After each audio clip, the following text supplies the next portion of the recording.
Hello जी। आज के तीसरे वीडियो में हम बात कर लेते हैं आईएसएल सिक्योरिटीज के बारे में। तो नाम से हमें पता चल रहा है कि भाई ये स्टॉक ब्रोकर है। अब ब्रोकर का देखो सिंपल बिजनेस मॉडल है कि आप जितना ज्यादा ब्रोकिंग प्लेटफॉर्म पे जाकर ट्रेड करोगे, जितना आपके वॉल्यूम्स बढ़ेंगे, उतना उतना ज्यादा आपकी कमाई होगी, उतना ज्यादा ब्रोकर की कमाई होगी, उसको उतना ज्यादा ब्रोकरेज कमाने को मिलेगा, उसका उतना ज्यादा रेवेन्यू बढ़ेगा। और ये लोग प्लेटफॉर्म बना के बैठे हैं, तो जो इंक्रीमेंटल रेवेन्यू आएगा वो सीधा हमारा घुस जाएगा पार्ट में। तो इनको ऑपरेटिंग प्रॉफिट भी बहुत बहुत अच्छी तरीके से देखने को मिलेगा। अब आ जाते हैं, शुरुआत कर लेते हैं इनके मार्केट कैप से। तो बहुत छोटा सा ही मार्केट कैप है, रफली 8,500 करोड़ रुपीज के आसपास का इनका मार्केट कैप है। अगर मैं स्टार्ट नंबर से ही कर लेते हैं, अगर रेवेन्यू की बात करें तो revenue was up 57% on a Y level and PAT was up 146% on a Y level. यही अभी थोड़ी देर पहले हमने ऑपरेटिंग लेवरेज की बात करी थी, और यही हमें ऑपरेटिंग लेवरेज आता हुआ दिख गया। अब देखो बहुत बहुत सिंपल है। देखो ऐसी कंपनी में ऑपरेटिंग लेवरेज आपको हमेशा देखने को मिलेगा। जो भी कोई प्लेटफॉर्म बिजनेस होगा, जैसे कैंप्स देखा था, केफिन देखा था, अभी हमने प्रूडेंट देखा था, अब हम आईएफएल देख रहे हैं, इन सब में आपको ऑपरेटिंग लेवरेज मिलेगा ही मिलेगा। क्योंकि आपने एक बार प्लेटफॉर्म बना दिया तो उसके बाद आपका कोई खर्चा आएगा नहीं। अब जैसे हमने सीडीएसएल पढ़ा था, सीडीएसएल में भी हमें operating profit sorry operating leverage देखने को मिल रहा था। क्योंकि देखो आपने एक बार प्लेटफॉर्म बना दिया तो आपको इंक्रीमेंटली कोई भी खर्चा नहीं करना पड़ रहा। उस पर आप चाहे आके 100 लोग 100 लोग ट्रेड करें, चाहे 1 लाख लोग ट्रेड करें, चाहे 10 लाख लोग ट्रेड करें। हाँ, आप ये जरूर कह सकते हो कि भाई आपको अपने सर्वर्स अपग्रेड करने पड़ेंगे, कि आपने अभी 10 लाख की लिमिट वाले सर्वर बनाए हैं, और जब वो क्लोजर टू 5, 6, 7, 8 लाख हो जाएगा तब आपको सर्वर अपग्रेड करना पड़ेगा 10 लाख से, फिर आपको 50 लाख के सर्वर पे जाना पड़ेगा। That is one point we can consider. But उसके अलावा और कोई यहाँ पर एक्सपेंसेस है नहीं। कोई इंक्रीमेंटली एक्सपेंसेस नहीं आ रहे। आपने एक बार प्लेटफॉर्म बना दिया तो फिर आप उसके ऊपर यूजर यूजर ऑनबोर्ड करते जाओ और ज्यादा से ज्यादा ट्रेड कराते जाओ, उतनी ज्यादा आपकी कमाई होती जाएगी। और जो इंक्रीमेंटल कमाई है वो आपकी घुस जाएगी ज्यादा जाके सीधा पैट में। और इसीलिए आप देखोगे बहुत हाई आरओई बिजनेसेस होते हैं, क्योंकि कोई मतलब कोई बहुत ज्यादा इसमें तोप चीज तो होती नहीं, आपके बढ़िया मार्जिन बनते हैं। तो इनका भी आरओई इंप्रूव करा और ऊपर की ट्रेंड में ही है, और 33% के आसपास का आरओई पहुंच गया। मतलब बहुत बढ़िया बात, कोई दिक्कत वाली बात नहीं है। एक तो आरओई जिस कंपनी का ऊपर जा रहा होता है ना, उसमें मोर और लेस सारी चीजें ठीक ही हो रही होती हैं। आप एक आरओई का नंबर ट्रैक करके बैठो, और अगर आरओई का नंबर सही ट्रेंड में जा रहा है तो आप ऐसा मान लो कि उसमें 80-90% चीजें सही हो रही होंगी, उसके बाद आप फर्दर एनालिसिस करो। अब देखो इनके, मैं अगर प्रोडक्ट सेगमेंट्स की बात करूं तो तीन चार प्रोडक्ट सेगमेंट्स है। एक तो ये क्या करते हैं, इन्वेस्टमेंट बैंकिंग का भी एक इनका डिवीजन है। एक इनका इंस्टीट्यूशनल के लिए डिवीजन है। एक इनका रिटेल हमारा रिटेल ब्रोकरेज का डिवीजन है, रिटेल डीमैट का डिवीजन है। फिर एक इनका वेल्थ मैनेजमेंट का डिवीजन है। अब और एक इनका लास्ट में रिसर्च सॉल्यूशंस का एक डिवीजन है। तो एक एक करके सारी चीज समझ लेते हैं। देखो इन्वेस्टमेंट बैंकिंग वाला डिवीजन क्या करता है, भाई कोई भी कंपनी जिसको पैसा रेज करना होता है उसको पैसा रेज करने में मदद कराता है। अब चाहे वो लिस्टेड स्पेस में हो, चाहे वो अनलिस्टेड स्पेस में हो। अब आप देख रहे हो बहुत सारे फाइनेंशियल क्यूआईपी कर रहे हैं, तो क्यूआईपी कर रहे हैं तो किसी ना किसी ब्रोकर को, किसी ना किसी कंपनी को साथ लेके उसकी मदद से ही वो लोग क्यूआईपी करेंगे ना। तो ये लोग वो चीज कराने में मदद करते हैं। तो इनकी जो जितनी भी इन्वेस्टमेंट बैंकिंग फर्म्स है उनके साथ इनका टाई अप होता है, और वो मिलके उस कंपनी में पैसा डालते हैं, उस कंपनी को पैसा रेज करने में मदद करते हैं। तो ये वाला सेगमेंट इनका बड़ा 25% से 25% ऑन वाई लेवल का ग्रोथ आया। यहाँ पर कोई दिक्कत वाली बात नहीं थी, अच्छा ग्रोथ आया। अगर हम बात करें वेल्थ मैनेजमेंट का बिजनेस, तो वेल्थ मैनेजमेंट का बिजनेस किन किन लोगों के लिए होता है, एकदम अल्ट्रा एचएनआईस और एचएनआईस के लिए होता है। जो मतलब अमीर लोग है ना, अमीर जनता के लिए होता है कि भाई आप एक काम करो, आप 10% लाइफ इंश्योरेंस में डालो, या आप एक लाइफ इंश्योरेंस पॉलिसी लो, 10% लिक्विड फंड में डालो, 10% गोल्ड में डालो, 5% रियल एस्टेट में डालो, 20% इक्विटी में डालो। मतलब ये सारा ये जो खिचड़ी बनाने वाला काम होता है ना, ये होता है वेल्थ मैनेजमेंट वाले डिविजन। कि भाई अब आपको इसमें इतना प्रपोर्शन रखो, इसमें इतना प्रपोर्शन रखो, आप हाई रिस्क कैटेगरी के कस्टमर हो, आप लो रिस्क कैटेगरी के कस्टमर हो, आप इतना एफडी करो। वो सारी माताफोड़ी जो है ना, वो वाला डिवीजन आ जाता है हमारा वेल्थ मैनेजमेंट वाले डिवीजन में से। फिर एक इनका आता है म्यूचुअल फंड डिस्ट्रीब्यूशन का बिजनेस, जो जैसे प्रूडेंट कॉर्प करता है। तो प्रूडेंट कॉर्प भी यही काम करता है, ये लोग भी यही काम करते हैं भाई। अलग अलग अलग अलग कंपनी के आप म्यूचुअल फंड बेच रहे हो, कि भाई आप आईएफएल के ऐप पे जाके आईएफएल के ऐप पे जाके एचडीएफसी का म्यूचुअल फंड खरीद लिया, कोटक का म्यूचुअल फंड खरीद लिया, एसबीआई का म्यूचुअल फंड खरीद लिया। तो जो ये दूसरी कंपनियों के एचबीएम में बूस्ट लेके आ रहे हैं, उसके पीछे एक कट रखते हैं, एक कमीशन रखते हैं, कि भाई हमने आपको एचबीएम प्रोवाइड किया तो अब आप हमें इसमें थोड़ा सा कमीशन दो। तो वो इनका एक म्यूचुअल फंड डिस्ट्रीब्यूशन का बिजनेस हो गया। इसी तरीके से एक इनका इंश्योरेंस का बिजनेस भी है, जिसमें ये इंश्योरेंस बेचते हैं, चाहे वो लाइफ इंश्योरेंस हो गया हो, चाहे जनरल इंश्योरेंस हो गया हो, हर तरीके का ये लोग इंश्योरेंस भी बेचा करते हैं। अगर हम और अगर फाइनली लास्ट लास्ट डिवीजन की बात कर ले तो इनका रिसर्च वाला सोल्यूशन भी है। तो जैसे आप देखते हो ना कि बड़ी बड़ी रिपोर्ट निकलती है कि भाई इस कंपनी ने इस कंपनी के ऊपर रिपोर्ट निकाल दी, कि आईआईएफएल ने कोटक महिंद्रा बैंक के ऊपर रिपोर्ट निकाल दी, आईआईएफएल ने एचडीएफसी बैंक के ऊपर रिपोर्ट निकाल दी, आईआईएफएल ने किसी दूसरी कंपनी के ऊपर रिपोर्ट निकाल दी। तो एक इनका ही रिपोर्ट वाला भी सेगमेंट है, तो रिपोर्ट वाला सेगमेंट भी अच्छी ग्रोथ दिखा रहा है। बट एक एक एक गजब की बात क्या है कि इनके 42 या 46 के आसपास टोटल टोटल वर्किंग मेंबर है in the research analyst space. और कुल मिला के 280 कंपनी कवर करते हैं ये।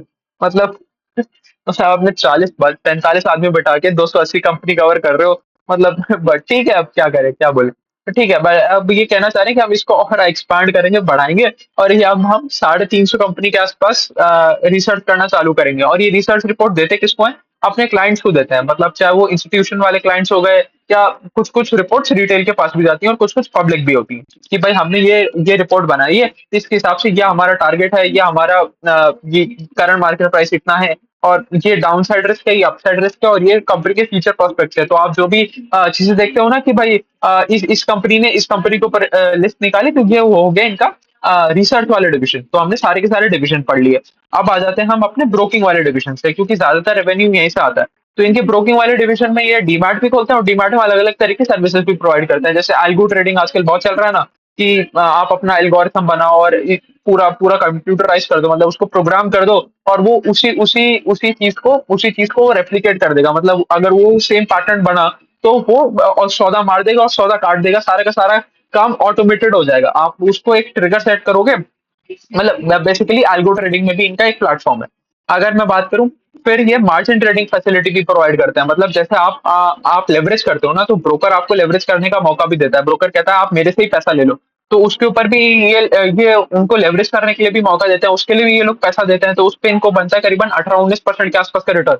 और देखो, ब्रोकरेज कंपनी का कभी भी पैसा घाटे में नहीं जाता, ये एकदम फुल्ली सिक्योर्ड होके बैठते हैं। क्योंकि आप देखो क्या होता है, अब सपोज आपने मार्जिन ट्रेड की फैसिलिटी ली फ्रॉम आईएफएल। तो सपोज आपका स्टॉक आपने 10 लाख के ऊपर 10 लाख के ऊपर आपने 5 लाख की फैसिलिटी ली, तो आपका 50% जो मतलब आप ऐसे समझ लो 5 लाख का उसने कंट्रीब्यूशन किया। अब सपोज स्टॉक इज डाउन 20%, तो 20% आपको पे करना पड़ेगा। तो 15 लाख का 20% आपको उसको जमा देना पड़ेगा, जिससे वो आपका रेशियो मेंटेन रहे। और अगर सपोज आप नहीं भर पाए, तो वो क्या ब्रोकर क्या करेगा, ब्रोकर उठा के पूरा का पूरा स्टॉक बेच देगा और अपना पैसा रिकवर कर लेगा। वो उसको आपकी टेंशन नहीं है कि भाई बेचारे आदमी का नुकसान हो जाएगा, गरीब आदमी का नुकसान हो जाएगा, या इसके घर में पैसा नहीं होगा, इसका नुकसान हो जाएगा। उसको मतलब नहीं है, उसका पैसा फुल्ली सिक्योर्ड रहता है। ब्रोकर का पैसा फुल्ली सिक्योर्ड रहता है, उसको 18-19% का रिटर्न भी बन जाता है, मतलब इंटरेस्ट भी बन जाता है, इंटरेस्ट इनकम भी मिल जाती है। और कोई रिस्क नहीं होता, कोई ग्रॉस एनपी कोई नेट एनपी कुछ नहीं होता। क्योंकि जैसे उसको पता चलता है कि भाई ये सामने वाला पैसा दे नहीं रहा है, और हमारे मार्जिन से स्टॉक नीचे चला गया, तो उठा के सारा का सारा स्टॉक बेच देता है और अपना पैसा रिकवर कर लेता है। तो यहाँ पर भी कोई दिक्कत वाली बात नहीं है। तो ये लोग भी मार्जिन ट्रेड फैसिलिटी देते हैं, फंडिंग देते हैं। उसके बाद ये अलग अलग कंपनियों का आईपीओ भी लेके आता है। तो जैसे बुल मार्केट चल रहा है, बुल मार्केट में बहुत सारी कंपनी अपना अपना आईपीओ लेके आ रही है। तो आप देखती हो ना कोई कंपनी किसी ना किसी के साथ मिलकर आईपीओ लेके आती है। तो जब इनका इन्वेस्टमेंट बैंकिंग वाले डिवीजन है, तो ये आईपीओ वाले डिवीजन में बाय डिफॉल्ट ही पहुंच जाते हैं। तो एक कंपनी को पहले पैसा रेज कराते हैं, बड़ा करते हैं, उसके बाद पब्लिक मार्केट में लिस्ट करा देते हैं, आईपीओ भी लेके आते हैं इनका। तो एक ये वाला भी सेगमेंट है। उसके अलावा आप राइट इशू की बात कर लो या प्राइवेट इक्विटी वाली बात कर लो, तो ये उनका वो वाला भी सेगमेंट है। ये भी बहुत बढ़िया कर रहे हैं, यहाँ पर भी कोई दिक्कत वाली बात नहीं है। फिर है एक इनका इंस्टीट्यूशनल वाला। तो इंस्टीट्यूशनल में अब इनके पास 945 एम्पैनल क्लाइंट्स पहुंच गए हैं। अब इंस्टीट्यूशनल वाले में क्या होता है, बड़ा सौदा लगता है। अब आप देखो, कोई भी बड़े कंपनी है, सपोज अब एचडीएफसी म्यूचुअल फंड को कोई शेयर खरीदना है, तो वो भी तो किसी ना किसी ब्रोकर को इस्तेमाल करेंगे। तो वो ब्रोकर बनता है आईएफएल सिक्योरिटीज। तो जो बड़ी बड़ी हेज फंड्स या कोई भी एफआईआई या एचएनआई जो बहुत बड़ी क्वांटिटी में ऑर्डर खरीदते हैं ना, बहुत बड़ी क्वांटिटी में ऑर्डर डालते हैं कि भाई 1 लाख शेयर ले लो, 2 लाख शेयर ले लो, 5 लाख शेयर ले लो। तो उनके लिए भी ये लोग ऑर्डर डलवाते हैं, और उनके इनका इनका क्लाइंट पहुंच गए हैं 945। और यहाँ पर भी कोई दिक्कत वाली बात नहीं है, यहाँ पर भी बहुत बढ़िया काम चल रहा है। हमने वो बात कर ही ली थी कि इन्वेस्टमेंट बैंकिंग का revenue was up 25% on a Y level.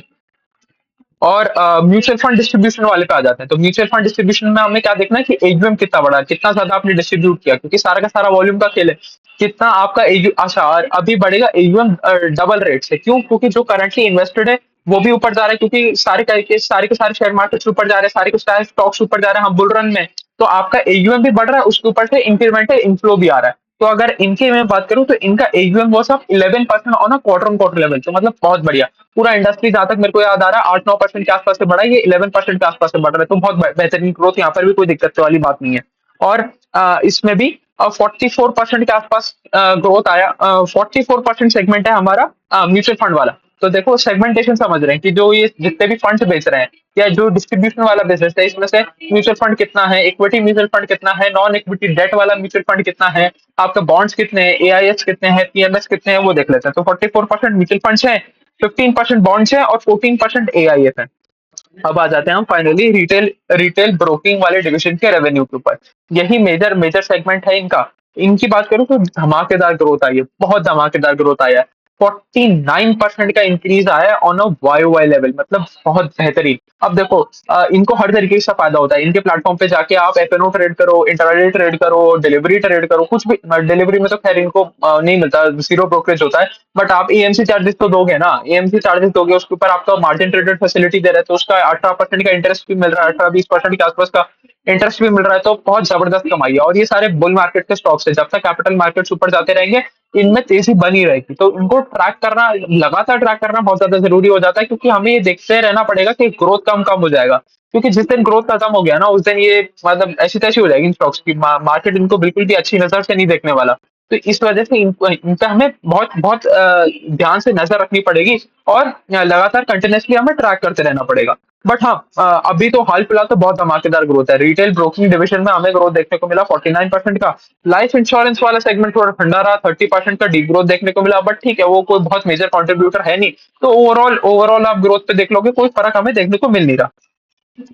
अगर हम बात करें mutual fund AUM was of 19%। 19%, ये मैं बता रहा हूँ सबका मिला के, मतलब डेट का मिला के, इक्विटी का मिला के। जो पहले देखा था वो हमने देखा था इक्विटी इक्विटी का। अगर मैं बात करूं अदर फाइनेंशियल प्रोडक्ट्स की मतलब बॉन्ड्स बेच दिए या और कोई दूसरा प्रोडक्ट बेच दिया, पीएमएस बेच दिया, एआई बेच दिया, वो बढ़ा 25% ऑन वाई वाई लेवल। तो मतलब ऑल इन ऑल बहुत बढ़िया सेट ऑफ नंबर्स, मतलब धमाकेदार ग्रोथ दिखाया आईएफएल सिक्योरिटीज ने। तो चलिए अभी के लिए इतने रखते हैं। तीसरे वीडियो में हमने कवर कर लिया आईएफएल सिक्योरिटीज, मतलब बहुत बढ़िया रिजल्ट। देखो अभी हम जो भी फाइनेंशियल नॉन लैंडिंग स्पेस में कंपनी कर रहे हैं ना, ये ज्यादातर लिंक्ड है हमारे कैपिटल मार्केट से। हमने अभी तक क्या क्या कर लिया, देखो हमने कैंप्स कर लिया, कैपिटल मार्केट लिंक डाइवर्सिफाई करने की कोशिश कर रहे हैं, अपने इंश्योरेंस इंश्योरेंस वाला सेगमेंट बढ़ाने की कोशिश कर रहे हैं। केफिन भी क्या है, केफिन भी हमारा कैपिटल मार्केट लिंक भी हो गया कि शेयर मार्केट ऊपर जाएगा तो बहुत अच्छा परफॉर्म करेगा, नीचे आएगा तो हाल ठंडे हो जाएंगे। मतलब फरारी से बैलगाड़ी में आ जाओगे आप, अच्छा आगे बढ़े होगे बट पेस ऑफ ग्रोथ कम हो जाएगा। सीडीएसएल के साथ भी सेम कहानी है। हमने अभी आईएफएल सिक्योरिटीज कर लिया, उसके साथ भी सेम कहानी है। हमने प्रूडेंट कॉर्प किया था, इसके साथ भी सेम कहानी है। तो जितने भी कैपिटल मार्केट लिंक स्टॉक्स है ना, तो इन पे आपको और भी ज्यादा ध्यान देना पड़ेगा। आपको इसमें लगातार ट्रैक करते रहना पड़ेगा कि भाई ग्रोथ कब गायब होगी, क्योंकि अगर आप इनको ऐसा भूल के बैठ गए ना, तो गायब हो जाएगा आपका प्रॉफिट, सारा का सारा प्रॉफिट सफा चट हो जाएगा। तो चलिए अभी के लिए इतना ही रखते हैं। Thank you.